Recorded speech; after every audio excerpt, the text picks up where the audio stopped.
मैं रंजीत साहू, मेरे ऊपर जो आरोप लगाए जा रहे हैं वो सारे झूठे हैं और मुझे फंसाया जा रहा है।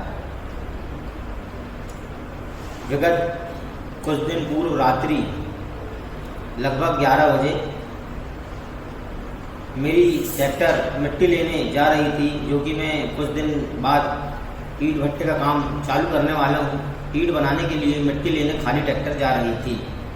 मेरी खाली ट्रैक्टर को गोविंद वरकड़े जी, देव सिंह वरकड़े जी, गोविंद उइके जी द्वारा रोका गया और मेरे ड्राइवर को बोला गया कि तू रेत खाली कर आ रहा है।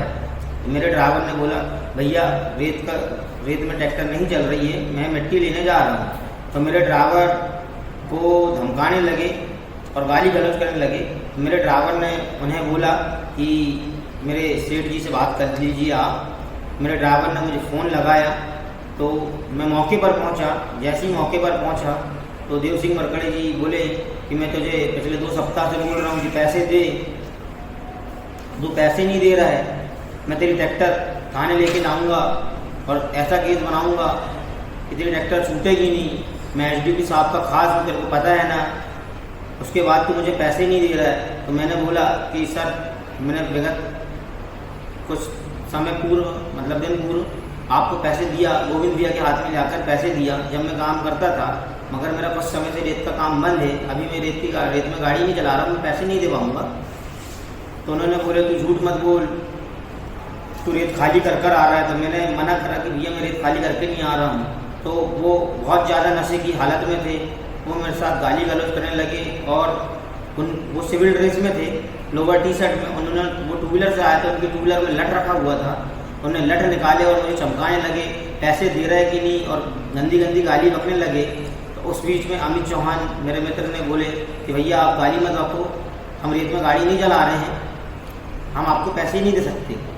तो देव सिंह वरकड़े गाली बकने लगे और अमित चौहान जी की कॉलर पकड़े और गोविंद उइके ने लट निकाल के अमित चौहान जी के सीधे हाथ पे लट मारे, जिससे अमित चौहान जी की हाथ की हड्डी फ्रैक्चर है और पूरी कलाई में स्वेलिंग है। और उन्हें अमित भाई को एक लट सर में भी मारा गया और उसके बाद पैरों में लट मारना चालू कर दी उन्होंने। तो बीच बचाव में मैंने छुड़ाया और मेरे ड्राइवर ने जैसे ही देखे कि भैया लोग सब मारपीट करने लगे, तो मेरे ड्राइवर ने खाली ट्रैक्टर लेकर वहाँ से निकल गया। उसके बाद उनके साथ एक और साथी था कोई, वो फ़ोन लगाने लगा जल्दी आओ, सभी लोग जल्दी पहुँचो। यह सुनकर हम लोग वहाँ से अपनी जान बचाकर मौके से भाग गए। नमस्कार, मैं अमित चौहान। मैं आप सभी को ये बताना चाहता हूँ कि मेरे ऊपर जो भी आरोप लगाए जा रहे हैं, प्रत्यारोप लगाए जा रहे हैं, वो सारे झूठे हैं, बेबुनियाद हैं। क्योंकि मेरी पुलिस के साथ कोई मारपीट नहीं हुई है, मुझे मारा गया है। और एक्चुअली में घटना ये थी कि मेरी खाली ट्रैक्टर को रोक करके देव सिंह वरकड़े और गोविंद उइके जी, ये दोनों जो कि अवैध रूप से अवैध वसूली किया करते हैं, जो कि इनके संरक्षण से मंडी क्षेत्र की कई ट्रैक्टरें चल रही हैं। जो कि मैं आपको ये बताना चाहता हूँ कि मेरे ड्राइवर का ये मोबाइल छुड़ाकर मेरे ड्राइवर को धमकी दे रहे थे कि तेरे सेठ को बुला, तेरे सेठ के पास मेरी रिकॉर्डिंग है। तो जब मैं जगह पर मौका वारदात में जब मैं पहुंचा तो मैं बात ही कर रहा था कि पीछे से देव सिंह वरकड़े जी ने मुझे लठ मारा सर पे, यहाँ पे पीछे, और ये हाथ में मारा। मेरा मोबाइल फोड़ने की कोशिश की गई, मेरे पूरे मोबाइल को फोड़ दिया गया कि इसमें रिकॉर्डिंग है। क्योंकि मैंने उन्हें 1 सप्ताह पहले ये कहा था कि आप मुझे परेशान करना छोड़ दीजिए, मुझे माफ़ कीजिए, मैं अभी काम नहीं कर रहा हूँ रेत का, मैं जब करूँगा तो मैं आपको बता दूंगा, नहीं तो मैं आपकी रिकॉर्डिंग मेरे पास है, मैं एसपी साहब के पास चला जाऊँगा। तो इस चीज़ को सुनते हुए उन्होंने अपने साथियों को फ़ोन करके बुलाया, जो कि मैं डर गया, मेरे साथ मारपीट होने लगी, मुझे मारने लगे। तो मैं जैसे तैसे अपनी जान छुड़ा के वहाँ से भागा और भागने के बाद मैं एससी थाने गया। एससी थाने में मैंने एफआईआर लिखाने की कोशिश की, जो कि मेरे साथी रंजीत साहू जी भी मेरे साथ थे।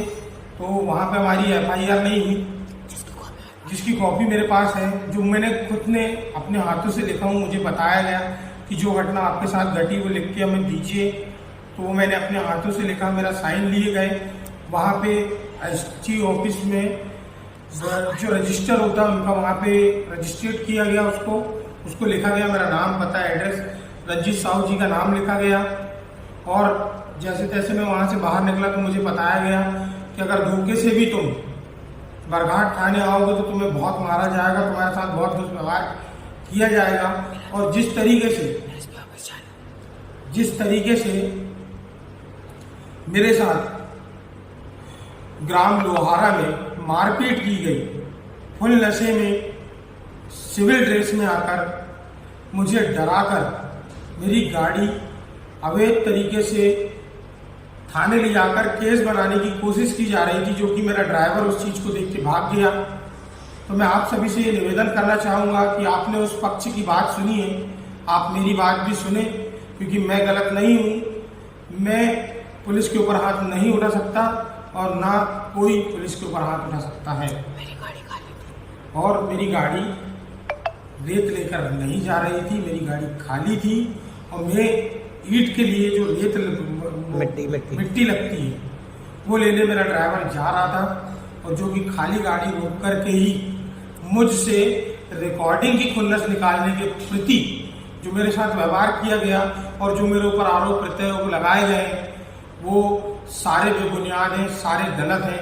तो मैं आप सभी से निवेदन करना चाहूँगा, मेरी बरघाट की जनता से निवेदन करना चाहूँगा कि आप मेरी बात भी सुने, क्योंकि मेरे बारे में और मेरे साथी रंजीत साहू के बारे में बहुत बुरे तरीके से लिखा जा रहा है सोशल मीडिया पे, पेपर में। और मैं ये चाहता हूँ कि आप दोनों पक्षों की बात सुने, क्योंकि मुझे ना मेरे नज़दीकी थाने जाने दिया गया, ना कि मुझे रिपोर्ट लिखाने का मौका दिया गया, क्योंकि मुझे जहाँ वो देख रहे थे वहाँ मुझे मारने की कोशिश करते, तो मैं अपनी जान बचा के भागा हूँ। वैसे ही मैं इंजरी हूँ, मुझे सर्वाइकल की प्रॉब्लम है और मेरा हाई बीपी एनी टाइम रहता है, तो उस चीज़ को लेकर मैं डर गया और घबरा गया, इस चीज़ को लेकर मैं वहाँ से भाग गया। तो मेरा आप सभी से निवेदन है कि मेरी बात को रखी जाए, मेरी बात को सुनी जाए। धन्यवाद।